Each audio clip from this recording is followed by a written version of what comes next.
Jones versus Combs, part 7. All right, you all. We're picking it back up where Mr. Jones is going over the roles of the other defendants.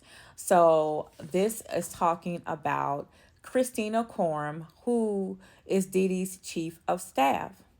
Look at the picture, y'all. It says defendant Christina Coram is the Ghislaine, excuse me, Maxwell to Sean Combs, Jeffrey Epstein. So, she was, Jeffrey's go-to and, convicted of trafficking, luring those girls, just being a despicable ass person, okay? According to Mr. Jones, during the 13 months he lived and traveled with Diddy, he witnessed Mr. Combs display and distribute guns from his bedroom closet in Miami, Florida, and Los Angeles, California, to questionable individuals dressed in black. The next image is going to involve images of drugs. So this is going to be a trigger warning that you might want to skip or fast forward through this part of the video. According to Mr. Jones, during the 13 months he lived and traveled with Diddy, he witnessed defendant Christina Coram openly order her assistants to keep Diddy high off gums and pills. Okay. And at the bottom, if you look at the key, it says that they have a recording of this and it will give it to the court. So guys, don't forget all these pictures and everything they're saying, they have video, audio, and printed proof. Okay.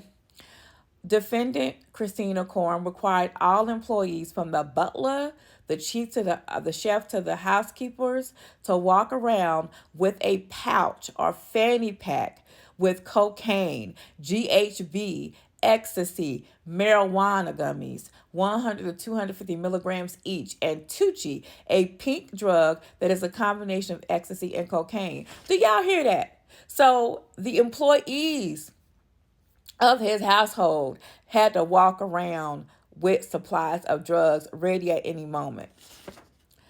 It was important to defendant Coram to have Mr. Combs' drug of choice immediately ready when he asked for it. Defendant Coram ordered Schmeck's workers and prostitutes for Diddy. Defendant Coram ordered and distributed ecstasy, cocaine, GHB, ketamine, marijuana, and mushrooms to Mr. Combs and his celebrity guests who were present on his rented yacht and in his homes in LA, NYC, and Miami. On multiple occasions, defendant Christina Coram forced Mr. Jones to carry Diddy's drug pouch against his will. Now, you guys have to remember, Mr. Jones was scared. I've already told you that Diddy told him the things that he had did. For instance, he was responsible for the shooting that rapper Shine went to jail for back in the day. He said, J-Lo, Jennifer Lopez, had my gun in her purse, took it out, gave it to me. He said all that. He also has seen firsthand that when Justin and Mr. Combs and Justin's friend G went in the bathroom at Chalice Records for student recording during the writers camp, G got shot. Justin and Diddy came out just fine. Diddy instructed everyone to tell the cops that it was a drive-by. But it happened in the bathroom. When the police came, it was in the bathroom. And I showed you the pictures of that bathroom. That is in part 1. So the pictures of the bathroom show all the blood. Okay? But Fahim Muhammad is the go-to man with the law enforcement. So nobody questioned anything. So if you're like, why would he do this? This is why he would do this. Also, if you go back to part 1, I let you know, Rodney Jones, the plaintiff, he came from gospel music, y'all. He produced Smoking Norfolk, the Clark Sisters. Like, this was his foray into R&B, and unfortunately, it's just sad. And anyway, Christina Coram, again, is Mr. Combs, a.k.a. Diddy's chief of staff. As the chief of staff, defendant Coram was instrumental in organizing and executing the RICO enterprise. Defendant Quorum had the following individuals execute the following tasks for the RICO enterprise. Okay, so now he's bringing up A, Stevie J recruits SMEX workers and attends and participates in freak offs. And if you look at the key at the bottom, we have a video of Mr. Combs, Stevie J, and Plaintiff Jones at a strip club. Diddy is recording the video while coaching and training Plaintiff Jones how to recruit the SMEX workers. So let's go back again. If you guys recall, Stevie J, Grammy producer, Love and Hip Hop Atlanta, there were pictures of him having sex with a Caucasian male. Okay. I couldn't show all the pictures, y'all. I could not do that even on YouTube. Okay. However, he also insinuated, and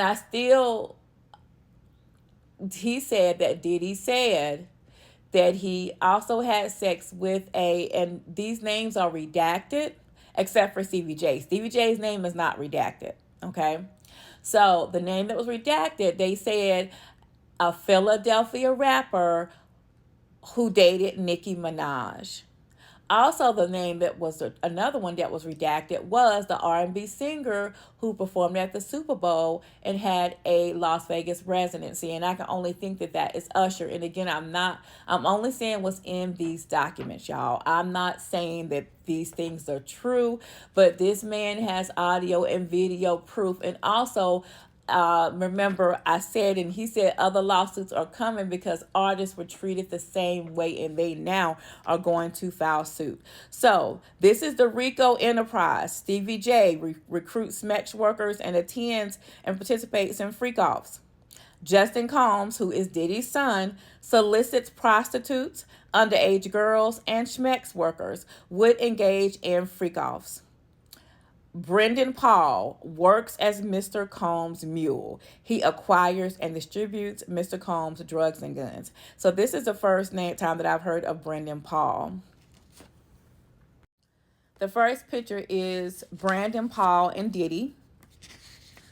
And it says Frankie Santella. He is the Vice President of Music Management and Strategic Partnerships. Vice President of Music Management and Strategic Partnerships, Combs Global. Okay, so Frankie Santella works alongside Brendan while Brendan acquires and distributes Diddy's drugs and guns. Frankie carries the money and pays for the guns and drugs. Moy Bond, he is also, he's the one that's also Vice President of Music Management and Strategic Partnership with Global Music.